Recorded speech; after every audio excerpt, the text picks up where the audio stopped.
amee internet Sénégal 7 ñu ngi leen di nuyuwaat di leen jaajëfal di nuyu ku ci nekk sa tur sa sant comme niñ koy defee saa su nekk waaye comme niñ koy defee aussi tamit saa su ne nee naa leen lépp loo xamante ne si actualité la rek te jëm ci people dañ ko daal di indi tegal leen ko ci table bi daat koy bokk ak ñi nga xamante ne ñooy suñuy téléspectateur tey nag ma indi koo xamante ne si doonatul ko xam ne ku ñuy présenté la ci réseau yi macha allah ndax nee naa mu ngi def buzz di def bruit bu baax a baax si réseau yi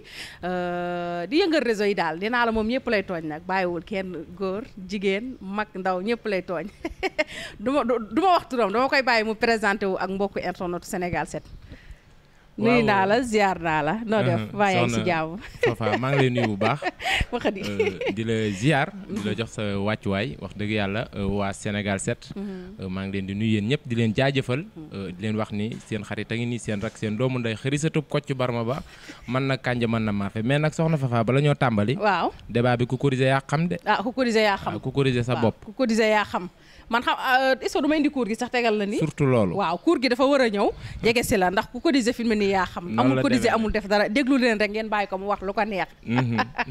mais ma xëri maa ngi lay nuyu bu baax a baax ma xëri surtout Kocc noonu nga tuddee li nga xamante ne si moom mooy sa bopp macha allah mais bala ñoo yaatal rek bala ñoo dugg ci débat bi ak waxtaan bi dama gis nga sol tiset boo xamante ne si wax dëgg yàlla man ba ma ko gisee dama kontaan dama fier dëgg yàlla ndax ku ne xam na ni man Mboora laa dëkk Mboora la ñu am macha allah ay doomi Mboora lañ tey nga sol tiset bi muy daaru laa dëkk wax dëgg yàlla ma kontaan ci trop fier ci man en tout cas kontaan naa ci en tant que doomu Mboora doomu Daaru Xudoos tiset bi lan moo waral daaru la dëkk bi waaw xam nga tiset bi boo ko gisee Fafa maanaam Sénégal dafa doon réew moo xam ni mën naa ni dañoo foog ne artistes yëpp ñu ngi Ndakaaru te ñun ay doomi ñaay-ñaay lañu te dañoo fier ci Daaru Xuddoos daaru doon dëkk boo xam ne mën naa ni Sénégal kenn waru koo umpaleeti diggante Daaru Xuddoos ak Mbooro dëgg la moo tax surtout fans yi may laaj parfois naan ma xërisatu Kocc bi fan nga dëkk moo tax ma solal leen lii tey Daaru Xuddoos laa dëkk waaw daaru laa dëkk macha allah ma xëri satub Kocc wax nga ko tout le temps gars yaa ngi lay laaj ma xëri satub Kocc fan nga dëkk dugg na fi tey ñu invité la fii ci biir Sénégal 7 ndax sa liggéey bu rafet bi nga xam te ne yaa ngi koy def ci internet bi gars yi bëgg la lool di la topp di la bëggee nag bu baax a baax a baax ndax nee naa la kuy wàlli yaan ku ne dafa fekk sa dëgg tëggul te talent beeg lépp macha allah amaana man boog bettu ma mais peut-être mën na bett ñeneen ak ñeneen wax dëgg yàlla ñu xamee la ci réseau yi ngay def ay vidéo affaire yi di nice vidéo yoo xam te ne nit ñi dañuy ree te du déborder du dépasser du def dara lan moo la dugal ci vidéo yi nga xamante ne si yaa ngi koy def mais bala ñoo ñëw ci vidéo yi bëggoon nañ bu xam-xam bu baax a baax kan mooy ma xëri sëtub Kocc ak lan moo waral nga jënd ma xëri ba pare def ci sëtub Kocc dégg olof bi la wala olofal yi ngay wax la wala lan moo waral sëtub Kocc bi waaw Fafa xam nga Kocc Barma Fall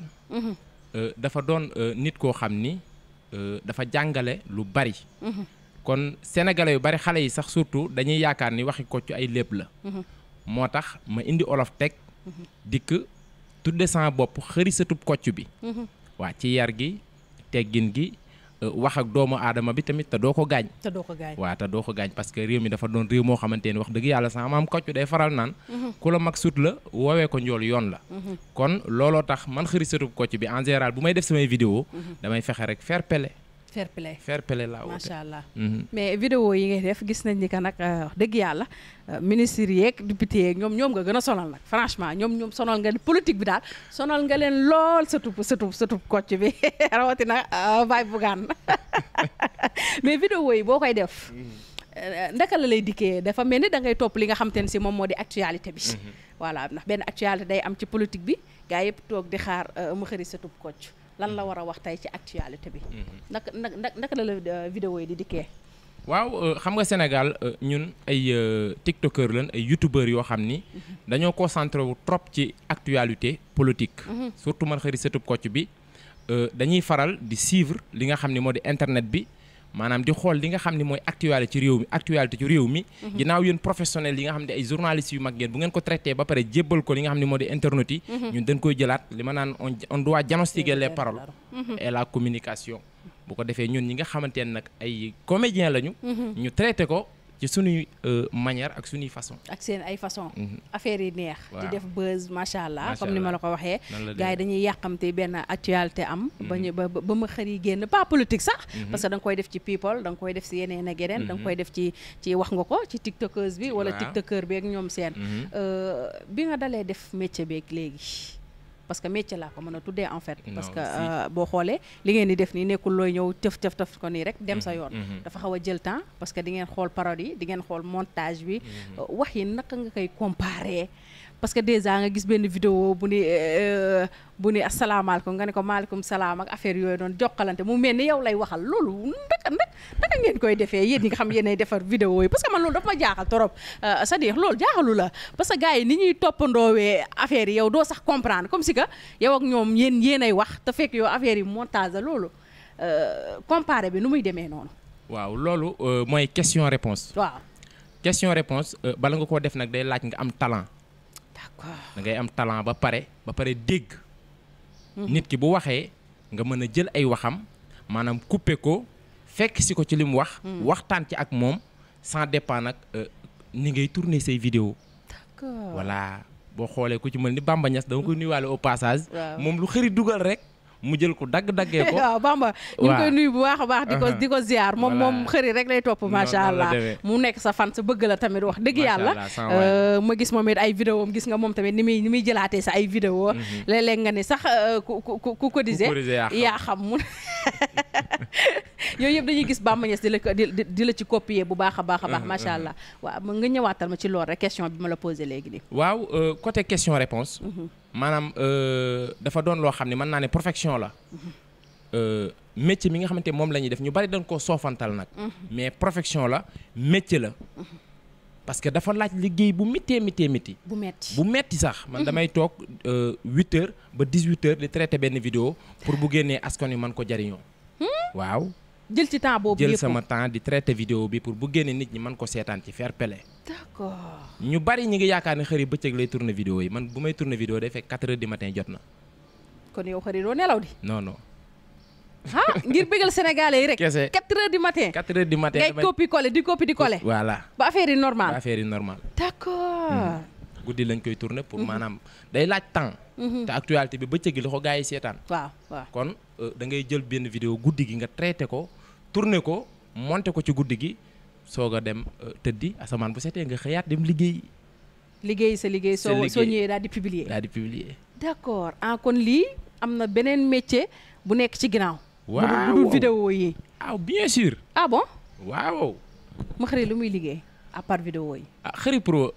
benn jeune conducteur d'engin lourd la polyvalent. macha allah. waaw dañuy liggéey yor suñu métier. lii dafa doon talent boo xam ne dafa nekk ci ñun. d'accord ñu koy exploiter mais teewul ñu yegg suñu métier. teewul yéen seen métier. waaw ndax liggéey rek mooy fay daal. waaw dëgg la ma dégg léegi nga ni information yi daanaka 4h du matin nga koy traité pour boo xëyee mën koo jox askan wi. léegi boo xëyee comme ku ne xam na ni suñu actualité yu bari. la matin nga koy jot. peut-être ci matinale yi. wala ci revue de presse yeeg ñoom seen. boo ci amee actualité boo xam te ni la matin nga ko jot ndaka nga koy traité. waaw xam nga boo xoolee man Xëri Pro ni may tourner samay vidéo toujours boo xoolee actualité bi ba démb rek maa ngi suivre dégg benn commentaire ndeysaan di ko lire. am ko ciy wax Xëri da ngaa xaw a retard. li xew tey. suba laa koy publier. suba nga koy publier. voilà li xew démb tey laa koy publier. d'accord sens contraire. Ok parce que pour vidéo yi jaar yoon askan wi man ko consommer. maanaam ñu yëkki seen bopp. foog nga jël ci temps. faaw nga jël ci temps. parce que liggéey day set. mooy waral nga ci nekk guddi gi ba 4h du matin. voilà dama ci nekk ba 4h du matin di monter vidéo. di monter ay vidéo. macha allah. amaana sax parfois parce que ñun suñu bus yi dem sànce 4h du matin la ñuy jóge Daara Xudoos pour dem sànce. pour liggéey. voilà dañuy toog di réaliser ay vidéo ba 3h wala 4h ñu solte ni takk jóg buñ paree ki gérer chaîne bi publier vidéo bi fekk man maa ngi sànce. d'accord kon su ma la déggee Xëri équipe la. non équipe la. waaw surtout. équipe la waaw équipe la de. d'accord maanaam yow yaay def affaire yi. mais jox gars yi après ñu monter. noonu la demee. d'accord parfois damay monter sax parce que ñi nga xam ni sax ñooy gérer montage bi. ñoom ñëpp maa leen formé quoi. yaa leen formé. waaw mais bu fekkee dama jàpp mu urgent lool ma war a dem chantier liggéeyi dama leen di bàyyi ñoom dégg nañ quoi. comprendre nañ xëri parce que yàgg nañu ku ci mel ni Al Amir Zizo daa dama koy nuyuwaale au passage. kooku mooy réaliser sama vidéo yu bari bu fekkee dama nekk chantier. macha allah mais bu fekkee maa ngi fi man maa koy monter. yow yaa koy monter voilà macha allah mais nu mu demee affaire yi naka la demee da ngeen a yor comme yii ñu yor ay matériel technique ay caméra wala ay machine wala affaire yi nu mu demee noonu wala lépp seen téléphone ngeen koy defee parce que man comprendre ma en fait. non bu fekkee xëri pro la moom. équipe technique la yor. équipe technique. waaw xëri ba da ngay waajal site wala télé. non pas site sax ay youtubeur lañ xam nga youtubeur. maanaam dafa am loo xam ni maanaam Sénégal daf ko dépassé nit ki booy def ay vidéo moo xam looy def fexeel qualité image yi baax quoi. surtout waaw dañuy jaral parfois ñun ñu jël suñu xaalis ay millions jënd ay matériel pour def ci ay vidéo. pour def ay vidéo waaw. mais loolu après bu yàggee du nekk nu mu tuddati xëri TV. wala Daaru TV wala pourquoi pas. waaw loolu mën na nekk parce que nag yàlla mën naa def xëri moom li mu nekk du ci jóg. mais yàlla mën naa def mu dem ba gën a yaatu ñu jël ay nit dugal leen ci xam nga ñu gérer beneen section. xëri teewul mi ngi doxal li muy doxal. ba loolu mën na nekk yàlla mën na ko. yàlla mën na ko. macha allah parce que xëri nag dëgg yàlla nekkul youtubeur boo xamante ne si c'est-à-dire mooy loolu noonu de laalul taxi de ñu ñëw laalul taxi de daa mel affaire yaa ngi dugg de xaalis baa ngi dugg xëri génn ci li nga nekk maa ngi way wax sa tub kocc yaay sa tub kocc waaye maa ngi toog man tamit ci papa bàyyil tooñ affaire yi daa mel ni muy génne koppar de non xam nga man dafa am lu ma dugal ci YouTube ak internet muy projet pas question que ni xëri dafa bëgg xaalis wala dafa bëgg lu mu am moo tax muy def ay vidéo YouTube non man à part YouTube maa ngi sama liggéey faalewu ma ko. lu ma ci am rek bonus la. faalewu ma ko. ñu ngi sunu liggéey quoi di xëy di liggéey doon ay embauché ci société yu mag. comprendre nga kon li ñu dugal ci YouTube bi ak internet mooy projet. d'accord parce que sans Baye Sonko day faral naan. on s'est beaucoup bâti pour un projet. kon jeunesse bi dañoo war a waslu àq ci talaax-laxi Baye Sonko ji. ku ci nekk nag yaa xam ni nga ciy wasloo àq. ñii talent lañu yor. di ci waslu àq ñii seen doole lañ yor di ci waslu àq ñun nag yàlla danoo boole ci ñi nga xam ne ñoo am talent di waslu àq ci ci jay bàyyi Bassirou Diomaye Diakhar Faye mu sell ma waaw ku corriger sa bopp parce que réew mi moom jay loterie Congo la rek wallaay loterie Congo la man naa nee naa la njaayum Sénégal maanaam waxaale bi mën naa métti waaye yàgg dañ lay jaay wallaay dëgg la loolu Sonko Diomaye Sonko ku corriger yaa xam amul point de bu ci sax laal virgule kenn du ci laal virgule non bu ko xalaat bul def loolu. mais sa relation wax nga ko ak patriote yi dinaa si ñëwaat bu baax a baax. ñi nga xamante ne si yaa ngi leen di copier di jël seen ay wax di ci waxaat ak di ci jaaraat gars yi di bëgg di ree ndax ñenn ci autorité yooyu nga xamante ne yaa ngi leen di toppandoo wala nga leen di kaañoo ndax am na si ñoo ci jot a xam wala am na si ñoo ci sekk relation. waaw xam nga man moom yàlla dafa def. man waa Pastef ñëpp laa xamit te ñëpp a ma xam. ndeysaan. macha allah mais beneen parti. non nag lijjantiwuma la fa am moom. non nag loolu nag moom xëri ànduma ci nag. nañ waxante dëgg réew mi Pastef doo ngu nekku fi nañ waxante dëgg. réew mi déet nañ waxante dëgg nag réew mi Pastef doo ngu nekku fi réew mi Pastef dafay nekk ñeneen dañ fee nekk waaye gis nañ sa vidéo yëpp yow Pastef rek ngay toppoo keneen. mais Pastef moo ma jaay loo xam ni jaral na ma jënd ko beneen parti jaayuma ko. non. APR. moo waay yow magi démb yi. waaw waay bàyyi ma waay yowit Fafa ñooñu périmé nañ seen dat jeex na. yàgg na. déet waay. non seen dat jeex na gis naa leen fan yi nag ñuy lay. nee na lay kon gis nga seen lay ji. wuy yaay yooyu. ndaare couscous. la tax waxoo ci lay ji. lay ji maanaam xam nga nit ki. mënoo liggéey fukki at ak ñaar am réew luppe. ci wa jairan ak wa baati man ñu ne yee yaay da ngay def retour de parquet comme ni ma koy waxee loolu dañuy lànk de non soxla wuñ leen tamit ñooñu biñ fi jógee léegi matul juróomi weer nañ ñu bàyyi ñu doxal ñu bàyyi leen ngeen doxal waaw réew gone nga ko doxal mais temps yi réew mi tàng na waaw yii surtout woo pëpp gis naa la nga wax ci temps yi réew mi jayi na comme ni nga koy waxee réew mi kay mi ngi curux waaye damay bañ a fanaan ci ngaam réew mi kat bàyyi procureur fi mu ne yaramam daa tàng naka nga gisee réew mi xëy ndax boo tëddee yaa ngi nelaw non man moom pour l'instant moom j'ai pas fait la dormation wax dëgg yàlla lan moo tax loolu wóorul réew mi saa yi da ngay tëdd ñu rey la ci wa ran laxas la ci wa baati man su la waay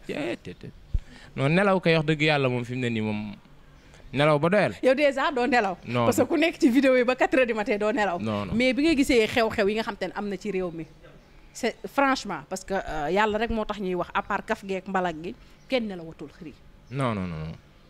bi nga déggee jéye ji nga xam te ne am na. gis nga Sénégal. gis naa la sax nga def ci vidéo. waaw def naa ci vidéo wax ci. mais dafa am ay mbir yoo xam ni parfois bu fekkee ci côté wax bi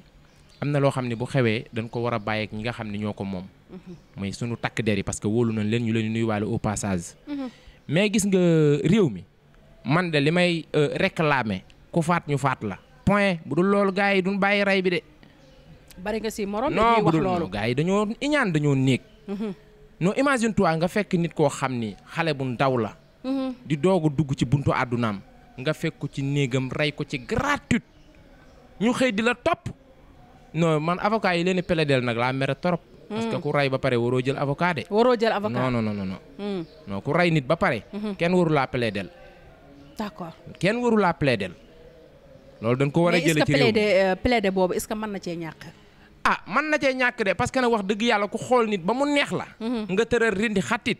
wax dëgg yàlla loolu àtte bi mooy ñu tëral la rendi xatit. d'accord man loolu laa d'accord. mais est-ce que xalaat nga loolu ci réew mu mel ni Sénégal. lépp rey ñu rey la est-ce que loolu nga xalaat nga ni yow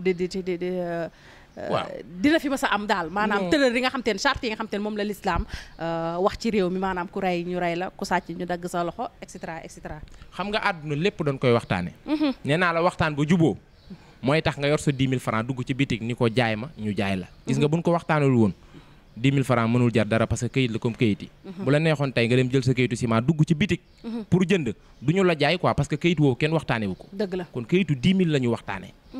kon lépp loo gis ci àdduna rek dañ koy waxtaane mën naa nekk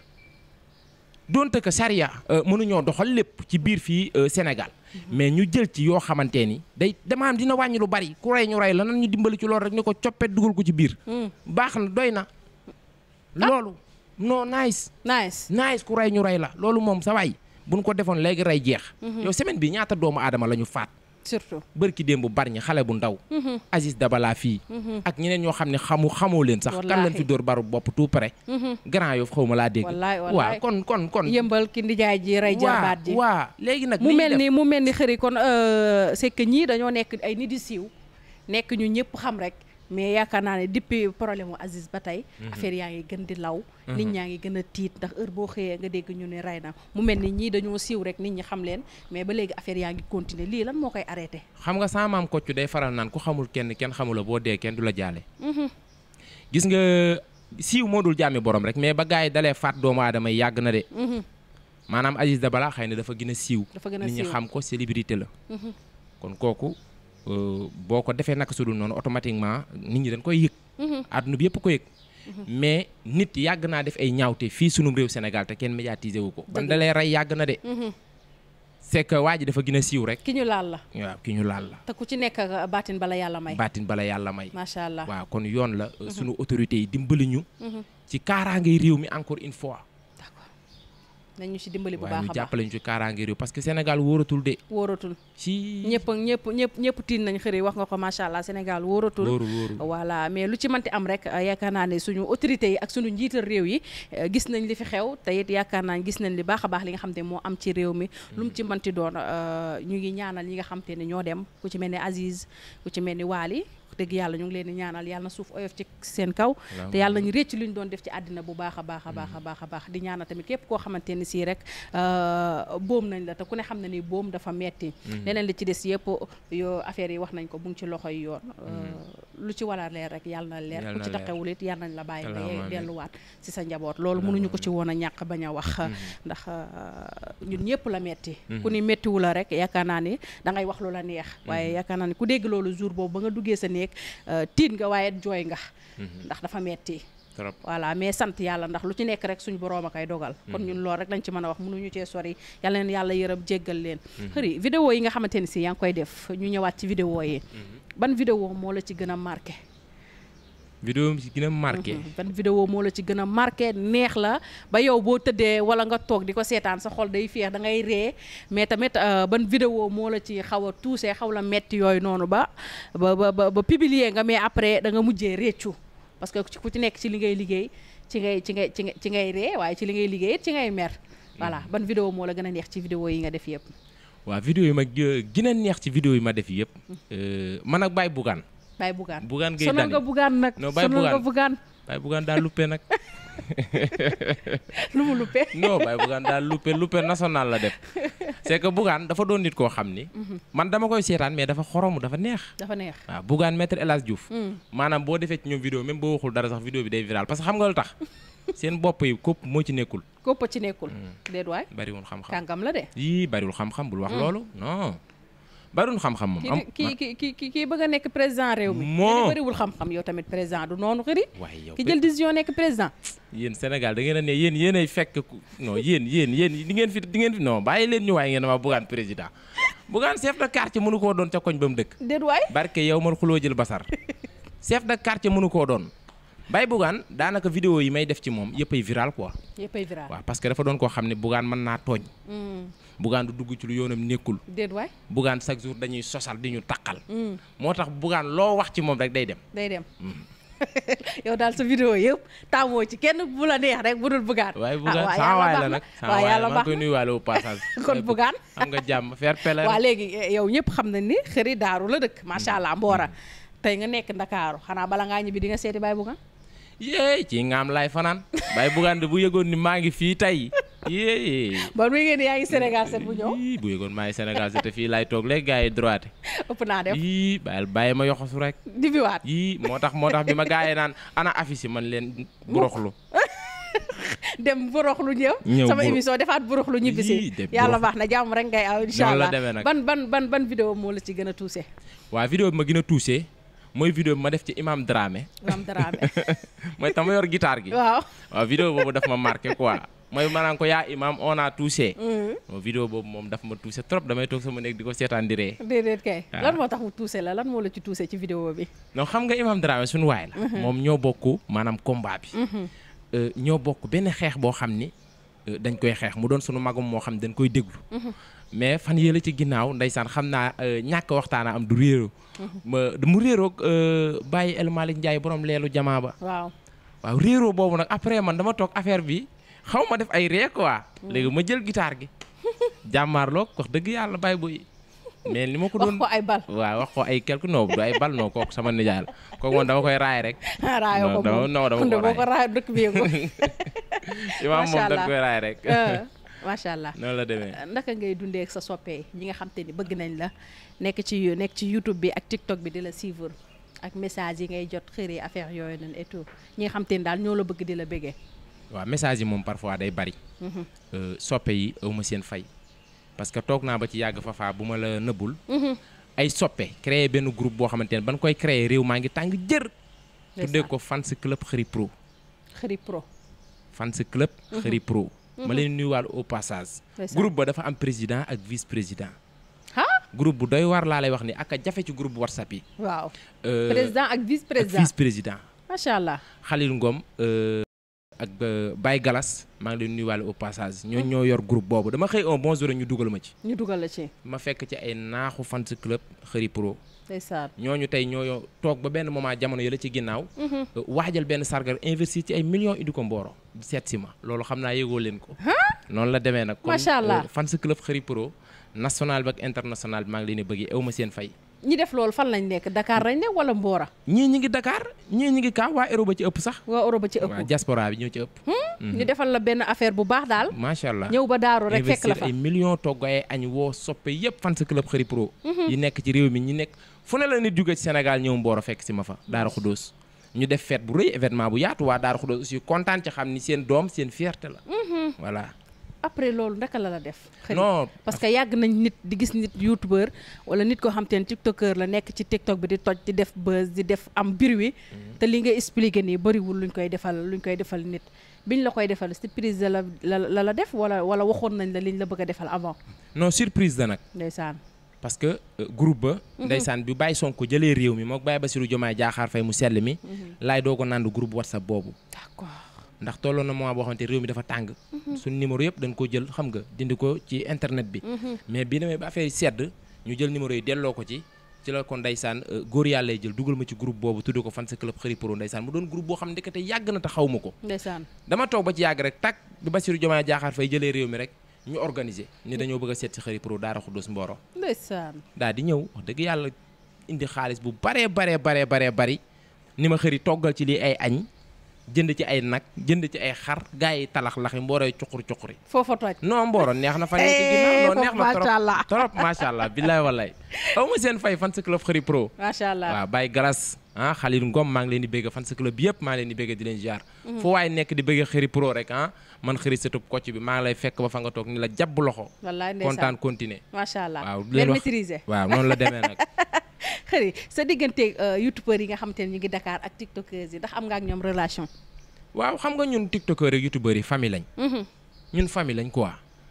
waaw maanaam tiktokeur yi Baye Sonko yi laa wax ak youtubeurs yi de maanaam les patriotes mooy te nga génn ci li nga ne rek yow patriote yoo nga bëgg yow patriote yi kese bëgguñu la di yow tamit nag waaw non pourtant Khary international la Khary ñëpp ko bëgg mais pourquoi nga bëgg a ñëw rek ni non youtubeur yi nga xam te ni ay patriote lañ ak tiktokeur yi nga xam te ne ay patriote lañ da ngeen ne woon ne yéen a yor réew mi moo tax non pas question de ça maanaam gis nga Khary ku ko bëgg rek Ousmane Sonko moo tax nga bëgg ko dëgg la waaw loolu moom c'est vrai Khary ku ko bëgg Ousmane Sonko moo tax nga bëgg ko kon man damaa jàpp ni ñi may suivre ñëpp waa Pastef lañ d'accord te nag ma xamala benn affaire tiktokeur ak youtubeur yi liggéey nañ liggéey bu mucc ay ci réew mi kenn amul seen fay dëgg la kenn amul seen fay tiktokeur yi ak youtubeur yi ci Sénégal fii non ñoo ko soppi macha allah kenn amul seen fay ba comme ni koy waxee aywa dama ko bëgg a toppandoo te mënuma ko bàyyi Ousmane Sonko bàyyi Sonko ko bàyyi Bassirou Diomaye Diakhar Faye voilà yi ngay def nii jot nañ ci wala waaw xam nga ñun recevoir nañ la wala am na ñenn ñoo xam jege nañ la ñu nekk ci ñoom ñu la woo Khary sëtub Kocc waaw xam nga Khary sëtub Kocc bi maanaam internet ak maanaam TikTok sax laa ak YouTube mbedd la ku nekk ciy dugg Baye Sonko seetaan na Khary seetaanul Khary loolu maanaam nit mënul nekk ci réew mi fii di nooyee Sénégal di xëy di dugg ci internet ta nga ne mosoo seetaan Khary Pro loolu mënul nekk concentré wu na ci Khary concentré wu ci nag loolu moom dese na maa leer mais nag xam naa ni moom ministre yi moom Khary rek la ñuy topp waaw waaw yàlla baax na kon Khary rek la ñuy topp fexeel ba bu la Baye Sonko di woo ak Baye Bassirou Diakhar Faye fexeel ba fi bàyyi sa rakk rek ñu naani fonde en faatu sama rakk ji naani fonde pale waaw fonde bi da bis booy dem moom nag ma yóbbaale wax dëgg yàlla incha allah Khary waaw ñu bàyyi la nga tàggatoo rek ak mbokku internetu Sénégal 7 ak sa fans yi su dee am na leneen loo ci bëgg a dolli aussi tamit ñu ngi lay déglu. waaw di nuyu waa Sénégal 7. di la nuyu yow Fafa vraiment ku baax nga. wallaay yaay faal nga. wallaay yow dañoo bokk dëkk te taxaw ko ndeysaan billaay àdduna maa ngi bégge bu baax a baax a baax. di bégge patriote yëpp di leen wax encore une fois. focusons-nous waa Sénégal 7 seen liggéey gis nañ ko de mi ngi baax côté yooyu la yokku cere dolli ñeex rek foofu la ñun moom dëgg jubal jubbanti point amul leneen loterie Congo la Sénégal xoolal gis nga réew mi ñoo ko mën a defar kon waa Sénégal 7 maa ngi leen di bégg bu baax di leen ziar bopp ba genn nag soppe yi nga xam ne ñooy bëgg Khary Pro tamit maa leen di bëgg bu baax a baax a baax ak sa xarit Lalla waaw Lalla yéyée Lalla sonal nga Lalla sama nit la bu baax Lalla ndeysaan sama nit la vraiment di bëgg tiktokeur yëpp youtubeur yëpp maa leen di bëggee vraiment leen wax encore une fois nañu gën a maanaam veiller ci projet bi quoi et sans bi maanaam bu ñu jël réew mi rek bàyyi nañu gën a focus ci projet bi muy tiktokeur muy youtubeur ak ku mën a doon nañ gën a focus ci projet bi quoi parce que loolu mooy jëmale réew mi kanam macha allah loolu mooy gën a jëmale réew mi kanam ñun tamit Khary kontaan nañ ci yow bu baax a baax wax dëgg yàlla ku ne xam na ni temps amul comme ni ma koy waxee saa su nekk te ku ne li nga wax rek ba sa ay commentaire dañ lay laaj Khary fan nga dëkk Khary fan nga dëkk xam nga ni ku xam na ni Mboro sori na soriwul waaye wax dëgg yàlla bi ma nee ko dama la bëgg a dalal rek parce que tout le temps nit ñi dañ ma koy laaj Fafa kañ nga ñuy invité Khary kañ nga ñuy invité Khary sëtub Kocc bi moom it gis nga li yàlla def ndeke sama mag ju baax la may ànd ak ay raqam mu doon lu yàgg depuis Mboro mais xam nga rek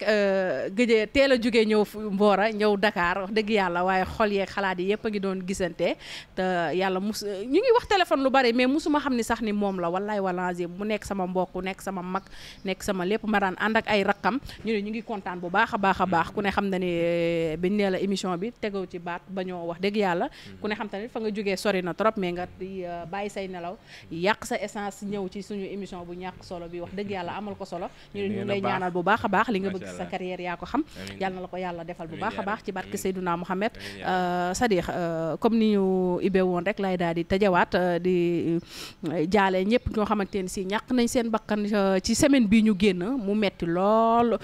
ndax comme ni ko xëri waxee rek peut-être Aziz moo nekk nit koo xamante ni si ku siiw la Aziz moo nekk nit koo xamante ni nitu showbiz la nitu milieu la moo tax affaire yi am ampleur boo xamante ni si moom mooy loolu waaye lépp dañ ko daal di santewaat yàlla delloowaat ko ci yàlla suñu borom ndax moom mooy dogal ñu ngi koy ñaanal moo ko rakkam jooju di Waly yàlla leen yàlla yërëm jéggal leen ak képp koo xamante ne gaañu nga ci semaine bi yàlla la yàlla yërëm jéggal leen xaari leen àjjana di jox ñëpp rendez-vous ci yeneen i émission ak yeneen i invité di nuyu sama cadreur bu ñaawul bi muy Sadikh papa macha allah kontaan naa ci yow xëri nee naa la bu image yi rafetee rek moom la sama waa ji kenn du moom ñaanalal ma ko bu baax non jàmm rek lay am jàmm rek lay am non Sénégal c'était fii